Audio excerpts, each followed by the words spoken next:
Akaniambia hapana, tunataka kusupport initiative yako ya sanitary towel. Wewe ujue utaenda upatie msichana mgani, but tumekaa chini kama Queen Latifah tukoona tu itakuwa vizuri pia tukitembea na wewe kwa jani yako ya kusaidia wasichana.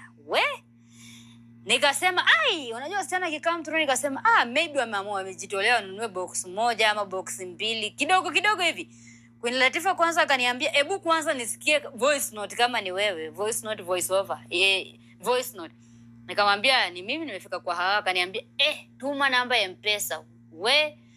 Wakatuma 40,700 from Team Latifah. So thank you so much Queen Latifah kwa kusupport initiative ya Girl Child. Hiyo ndio tulisema hii mwaka hatutaki msichana yeyote asikue comfortable.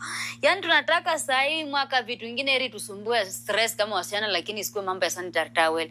So Queen Latifah na timu yako, may God bless you. Thank you so much for supporting initiative yetu. Ambia timu yako tume-receive.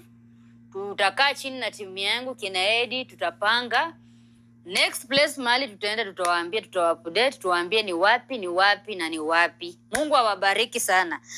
Hiyo imekuwa good news.